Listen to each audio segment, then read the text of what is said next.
CC footage ద్వారా సందీప్ నిజ స్వరూపం సీతాకాంత్కి తెలిసేలా చేసిన రామలక్ష్మి. ఇంతకు ఏం జరిగింది?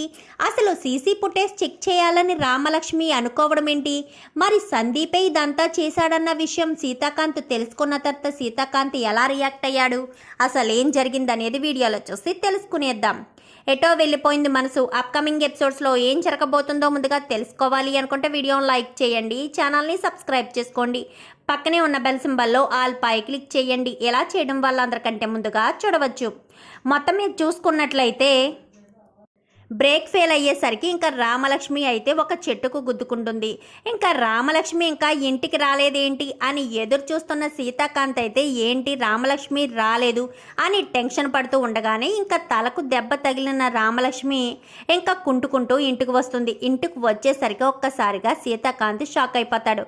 రామలక్ష్మి ఏం జరిగింది అని చెప్పనగానే బ్రేక్ ఫెయిల్ అయింది సార్ అని చెప్పనేసరికి ఒక్కసారిగా షాక్ అయిపోతాడు సీతాకాంత్ అయితే. బ్రేక్ ఫెయిల్ అవ్వడం ఏంటి రామలక్ష్మి, నువ్వు చాలా జాగ్రత్తగానే నడుపుతావు కదా అని చెప్పాను, కానీ ఏమో సార్ అదే అర్థం కావట్లేదు. వెళ్ళేటప్పుడు బాగానే ఉన్న కారు తిరిగి వచ్చేసరికి మళ్ళీ నేను బయలుదేరే సమయానికి బ్రేక్ ఫెయిల్ అయింది. ఎంత బ్రేక్ వేయాలని ప్రయత్నించినా కానీ నా వల్ల కాలేదు అని చెప్పనేసరికి సరే రామలక్ష్మి అని ఇంకా తలకు కట్టుకట్టి ఇంకా సీతాకాంత్ అయితే నీ కోసం టాబ్లెట్స్ తీసుకొస్తానని కిందకు వస్తాడు. కిందకు వచ్చి ఆలోచిస్తాడు, అసలు కండిషన్లో ఉన్న కారు బ్రేక్ ఫెయిల్ అవ్వడం ఏంటి అని ఆలోచించేసరికి సీతాకాంత్ రామలక్ష్మి ఇద్దరు బయలుదేరుతున్నప్పుడు నందిని ఆపడం, నందిని అక్కడ అంతా కూడా సీతాకాంత్ని ఇబ్బంది పెట్టాలని చూడడం అంతా కూడా గమనించి, అంటే ఇదంతా నందిని చేసిందనమాట. నా లైఫ్లోంచి రామలక్ష్మిని తప్పించడం కోసమే నందిని ఇదంతా చేసిందని ఇంకా సీతాకాంత్ చాలా కోపంగా నందిని దగ్గరికి బయలుదేరతాడు. ఇంకిక్కడ రామలక్ష్మి అయితే శ్రీలత ఇటు శ్రీవల్లినైతే చాలా గట్టిగానే వార్నింగ్ ఇస్తుంది. అసలు మీకు బుద్ధుందా? మీరు ఆడవాళ్ళేనా? మిమ్మల్ని తల్లిలా భావించే వ్యక్తిని చంపాలని చూస్తున్నారు. నేను మీకు అడ్డొస్తున్నానని నాకు యాక్సిడెంట్ చేయించారు, బ్రేక్ ఫెయిల్ అయ్యేటట్టు చేసి నాకు నేనుగానే యాక్సిడెంట్ చేసుకుని చనిపోయేలా చేశారు కదా అంటూ మాట్లాడేసరికి అసలు నీ దగ్గర ఏం ఆధారాలు ఉన్నాయని నువ్వు ఇలా మాట్లాడుతున్నావని చెప్పాను. కానీ అత్తయ్య ఏంటి రెచ్చగొడుతున్నారు రామలక్ష్మిని? అయ్యో ఇది చేసింది మీ అబ్బాయి అన్న విషయం తెలిస్తే ఎలా రియాక్ట్ అవుతారో ఏంటో అనుకుంటూ ఇంకా శ్రీవల్లి అయితే టెన్షన్ పడుతూ ఉంటుంది. ఇంకా సీతాకాంత్ చాలా కోపంగా నందిని దగ్గరికి వెళ్తాడు. నందిని అని గట్టిగా పిలిచేసరికి నందిని వస్తుంది. ఏం జరిగింది సీతాకాంత్ అంటూ మాట్లాడేసరికి ఏం జరిగిందా, లక్ష్మి నా నుంచి ఎందుకు దూరం చేయాలని చూస్తున్నావు? రామలక్ష్మి నాకు దూరం అయితే నేను నీకు దక్కుతాను అని నువ్వు ఎందుకు అనుకుంటున్నావు? నువ్వు చాలా పెద్ద పొరపాటు చేస్తున్నావు నందిని. రామలక్ష్మి నా ప్రాణం, నా ప్రాణాన్ని నా నుంచి దూరం చేసేస్తే నేను నీకు ఎప్పటికీ దక్కను. రామలక్ష్మిని నేను ఇష్టం లేకుండా పెళ్లి చేసుకున్నా కానీ రామలక్ష్మి అంటే నాకు చాలా ఇష్టం. ఆ విషయం ఎప్పటికీ రామలక్ష్మితో చెప్పలేకపోవచ్చు, కానీ రామలక్ష్మిని మాత్రం ఏమైనా చెయ్యాలని చూస్తే మాత్రం అస్సలు ఎవరిని వదిలిపెట్టను అని చెప్పనేసరికి ఇదంతా నాకెందుకు చెప్తున్నావు సీత? నేను రామలక్ష్మిని ఏం చేశాను అని చెప్పాను, కానీ నువ్వు ఏం చేసావో నీకు తెలియదా? బ్రేక్ ఫెయిల్ అయ్యేటట్టు చేసి రామలక్ష్మికి యాక్సిడెంట్ జరిగేటట్టు చేసింది నువ్వు కాదా అని చెప్పనేసరికి ఏం మాట్లాడుతున్నావు సీత? రామలక్ష్మికి యాక్సిడెంట్ జరిగేటట్టు నేను చేయడం ఏంటి? బ్రేక్ ఫెయిల్ అయ్యేటట్టు నేను చేయడం ఏంటి? అసలు నాకు అవసరమే లేదు అని చెప్పాను, కానీ నువ్వు కాకపోతే ఎవరు చేస్తారు? రామలక్ష్మియే కదా నీకు నాకు మధ్యలో అడ్డుగా ఉంది. అందుకనే కదా నువ్వు రామలక్ష్మిని అడ్డు తొలగించుకోవడం కోసమే కదా తనకు యాక్సిడెంట్ చేసి చంపాలని చూసావు. నాకు తెలియదు అనుకుంటున్నావా? చూడు నందిని, ఎప్పటికీ కూడా రామలక్ష్మిని నన్ను దూరం చేయలేవు. రామలక్ష్మి నన్ను ఎప్పటికీ దూరం చేయడానికి నీకు అవకాశం ఉండదు. ఎందుకంటే రామలక్ష్మి నా ప్రాణం, నా ప్రాణాన్ని నా నుంచి దూరం చేద్దామని నువ్వు అస్సలు అనుకోవద్దు అని చెప్పి ఇంకా సీతాకాంత్ అయితే అనేసరికి నాకు అసలు ఏం తెలియదు సీత, నేను అసలు రామలక్ష్మికి ఏ ప్రమాదం తలపెట్టాలని చూడలేదు అని చెప్పాను, కానీ నాకు తెలుసు నువ్వు తలపెట్టాలని చూసావో చూడలేదో అని చెప్పనేసరికి ఒక్కసారిగా ఇంకా సీతాకాంత్ అని చెప్తున్నా కానీ ఇంకా వినిపించుకోకుండా వార్నింగ్ ఇచ్చి అక్కడి నుంచి వెళ్ళిపోతాడు. ఏంటి హారిక, అసలు నేను రామలక్ష్మిని చంపాలని చూడడం ఏంటి అని చెప్పాను, కానీ మీకు ఒకటి అర్థం కావట్లేదు నందిని. ఇక్కడ సీతాకాంత్ కోపాన్ని చూసావు, రామలక్ష్మిని చంపాలన్న విషయాన్ని చూసావు, కానీ సీతాకాంత్కి రామలక్ష్మి అంటే ఎంత ప్రేమ ఉందో నువ్వు గమనించావా అని చెప్పనేసరికి ఒకసారిగా ఇంకా నందిని అయితే షాక్ అయిపోతుంది. అవును కదా, అంటే సీతాకాంత్ మనసులో రామలక్ష్మి ఉందా అని చెప్పాను, కానీ నేను ముందు నుంచి చెప్తూనే ఉన్నాను సీతాకాంత్ మనసులో రామలక్ష్మి ఉంది అని.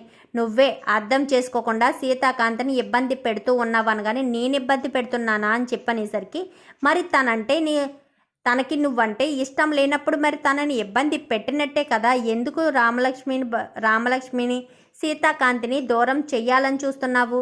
వాళ్ళిద్దరూ ఒకరినొకరు ఇష్టపడుతున్నారని నేను ముందు నుంచే చెప్తూనే ఉన్నాను, నీకు ఆ విషయమే అర్థం కావట్లేదు అని చెప్పి ఇంకా హారిక చెప్పేసరికి ఇంకా నందిని అయితే ఏం మాట్లాడదు. ఇంకా రామలక్ష్మి దగ్గరికి వచ్చేస్తాడు.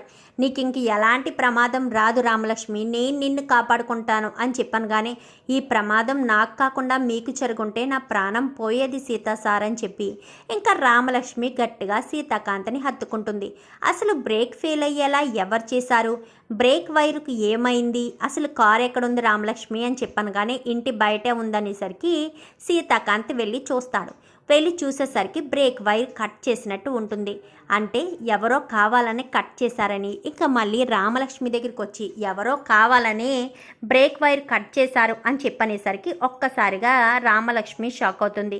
అంటే ఎవరు కావాలని కట్ చేస్తారు? ఎవరికి నన్ను చంపడానికి అంత పగపట్టున్నారు అని ఆలోచిస్తూ మరుసటి రోజు ఉదయాన్నే ఆ కట్టుతోటే సీతాకాంత్ ఎంత వద్దని చెప్తున్నా కానీ ఆఫీస్కి వస్తుంది. ఆఫీస్కి వచ్చి తన వర్క్ చేసుకుంటూనే సీతాకాంత్కి ఎక్కడా అనుమానం రాకుండా రామలక్ష్మి నేరుగా ఇంకా సీసీ ఫుటేజీల దగ్గరికి అయితే వెళ్తుంది. అలా వెళ్ళేసరికి ఏంటి మేడం తలకి దెబ్బ ఏంటని చెప్పాను, కానీ అదంతా తర్వాత, నేను చెప్పిన టైంలో ఒక్కసారి సీసీ ఫుటేజ్ ఓపెన్ చేసి చూపిస్తావా అని చెప్పాను, కానీ చెప్పండి మేడం అని చెప్పనేసరికి నిన్న సాయంత్రం 4 ఆ సమయానికి సీసీ ఫుటేజ్ ఓపెన్ చేసి చూపించనేసరికి సీసీ ఫుటేజ్ ఓపెన్ చేసి చూడడంతో ఇంకా క్యాప్ పెట్టుకుని ఒక వ్యక్తి అయితే రావడం చూస్తుంది. చూసేసరికి క్యాప్ పెట్టుకుని ఎవరో మీ కార్ దగ్గరికి వెళ్తున్నారు మేడం అని చెప్పనేసరికి సరిగ్గా జూమ్ చేయనగానే సందీప్ అన్న విషయం తెలుస్తుంది. సందీపే కారు కిందకు దూరడం అదంతా కూడా చేసేసరికి ఇంకా రామలక్ష్మి ఎక్కడుందని సీతాకాంత్ అడుగుతూ వస్తాడు. వచ్చేసరికి సీసీ ఫుటేజ్లో రూమ్లో ఉన్నారు సార్ అని చెప్పాను, కానీ అక్కడికి వెళ్ళడంతో అప్పుడే సందీపు కారు కింద నుంచి బయటికి రావడం, అదే సమయానికి వెనక నుంచి అయితే సీతాకాంత్ వస్తాడు. సీతాకాంత్ రావడంతో రామలక్ష్మి అనగానే రామలక్ష్మి దీనికి అడ్డుగా పక్కకు తప్పుకుంటుంది. అక్కడ సందీప్ కారు నుంచి బయటికి వచ్చి ఆ నట్టులు అవి అది కట్ చేసిన అది పట్టుకొని చూస్తూ ఉంటాడు. ఒక్కసారిగా సీతాకాంత్ చాలా షాక్ అయిపోతాడు. ఏంటి రామలక్ష్మి ఏంటిదంతా అని చెప్పాను, కానీ ఎప్పటికైనా అర్థమైందా సార్ నన్ను చంపాలని ప్రయత్నించింది ఎవరో మీ తమ్ముడు సందీప్ అని చెప్పనేసరికి ఒక్కసారిగా సందీప్ అని గట్టిగా పిలవడంతో సందీప్ వస్తాడు. సందీప్ రావడంతో సందీప్ చంప చెల్లు మనిపిస్తాడు సీతాకాంత్ అయితే. అన్నయ్య నేను ఏం తప్పు చేశానని నన్ను కొడుతున్నావు అనగానే ఒక్కసారి అటు చూడు ఏం తప్పు చేసావో అర్థమవుతుందని కానీ ఒక్కసారిగా చూసి షాక్ అయిపోతాడు. ఎందుకు రామలక్ష్మిని చంపాలని చూసావు?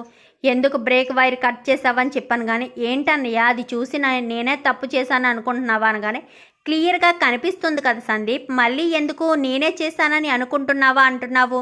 అసలు నీకు కారు కింద ఉండవలసిన పనే ఉంది, వైర్లు కట్ చేసి దాంతో నీకేం పని? అంతా నాకు తెలియదు అనుకుంటున్నావా? కొత్త యూనిట్కి రామలక్ష్మి పేరు పెట్టానని చూసి ఓర్వలేకపోయావేంటి? రామలక్ష్మిని చంపాలని చూస్తున్నావు అంటూ ఇంకా మాట్లాడేసరికి నీ విషయం ఇక్కడ కాదు ఇంటి దగ్గర తేలుస్తానంటూ ఇంకా వెంటనే రామలక్ష్మిని తీసుకుని ఇంటికి వచ్చేస్తాడు. ఇంటికి వచ్చేసిన తర్వాత అమ్మ అని గట్టిగా పిలిచేసరికి ఇంకా శ్రీలత అయితే వస్తుంది. ఏం జరిగింది నాన్న అని చెప్పాను, కానీ రామలక్ష్మికి యాక్సిడెంట్ చేసిన వాళ్ళని నీ కళ్ళ ముందు ఉంచితే ఏం చేస్తావమ్మా అనగానే చంపేస్తాననగానే వెంటనే సందీప్ కాలర్ పట్టుకుని ముందు నిలబెట్టేసరికి చంపేయమ్మా అని చెప్పనేసరికి ఒక్కసారిగా షాక్ అయిపోతుంది శ్రీలత. ఏంటి సందీప్ చేశాడా అనగానే సందీపే చేశాడమ్మా, కొత్త యూనిట్కి రామలక్ష్మి పేరు పెట్టానని సందీప్ తట్టుకోలేక ఇదంతా చేశాడు అంటూ ఇంకా సీతాకాంత్ చెప్పేసరికి ఇంకా శ్రీలత సందీప్ చంప చెల్లు అనిపిస్తుంది. ఎప్పటికైనా అర్థమైందా సార్ నన్ను చంపాలని ఎవరు ప్రయత్నించారో అని చెప్పి ఇంకా నందిని రామలక్ష్మి అయితే అంటుంది. మరి ఇప్పుడు నందిని మంచిదే అని సీతాకాంత్ అర్థం చేసుకుంటాడా? మళ్ళీ నందినికి దగ్గర అవుతాడా? నందిని విషయం సీతాకాంత్ విషయం రామలక్ష్మి ఎప్పుడు తెలుసుకుంటుంది? ఇదంతా కూడా రాబోయే ఎపిసోడ్స్లో చూసి తెలుసుకునేద్దాం. మా వీడియో కనుక మీకు నచ్చినట్లయితే వెంటనే లైక్ చేసి మా ఛానల్ని సబ్స్క్రైబ్ చేసుకుని పక్కనే ఉన్న బెల్ సింబల్లో ఆల్ పై క్లిక్ చేయండి. ఎలా చేయడం వల్ల అందరికంటే ముందుగా చూడవచ్చు.